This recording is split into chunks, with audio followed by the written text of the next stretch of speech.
Hello friends. Since we're not able to gather for worship in this room, I wanted to take some time for today's message from this room so that you can see. This is called a paramount here that's green and has a sailboat on it. And it reminds me of our gospel lesson for today. Jesus and the disciples were sailing a lot on the Sea of Galilee. And in today's lesson, the disciples are there without him. But let's go to the Spark Story Bible and I'll read it to you. The disciples were just waking up in their boat. They had been out on the water all night. They were kind of tired as they got up. Stretch, just like you do after you get up after a long night.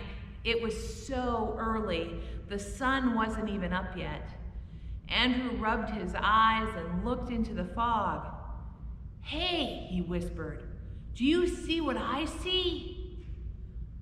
"Oh, it's a ghost," James cried out in fear. The disciples were shaking. They were so scared. Through the fog, they could see an outline of a person walking on top of the water. It was Jesus. "Don't be afraid, it's just me," Jesus said. "If it's really you, Jesus, tell me to walk on the water," Peter said.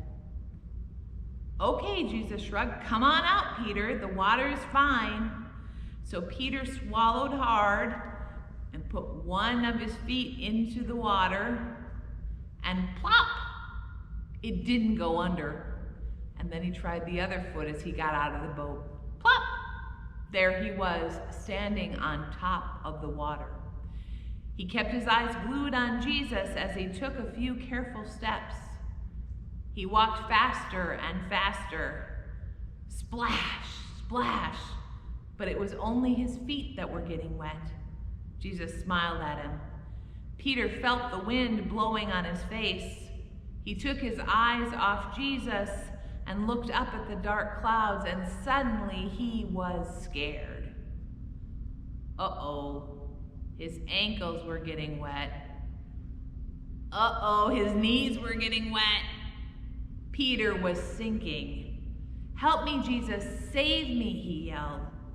So Jesus reached out his hand and pulled Peter out of the sea. "Why did you stop looking at me?" Jesus asked. "Don't you trust me?" And when he said that, the wind stopped. And Jesus and Peter climbed into the boat, and everyone was cheering. "Hooray," they said. "That proves it. You really are the Son of God." And from that day on, the disciples were excited to tell everyone they met about Jesus. It's a great story, one of my favorites, maybe yours too. Water is important to us as followers of Jesus. We know about the storms on the Sea of Galilee, and now we know about Peter walking on the water. But we also have another special thing that we know about water, and that's that we use it for baptism.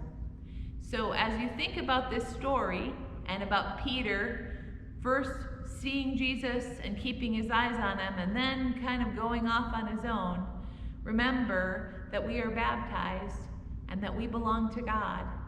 And we should always keep that in our minds and our hearts, because sometimes the world is a scary place, just like that storm on the Sea of Galilee. And God promises that we belong to God and that God will take care of us and love us forever and ever. It's a great lesson for everyone. I hope you have a great week, everybody. Bye-bye.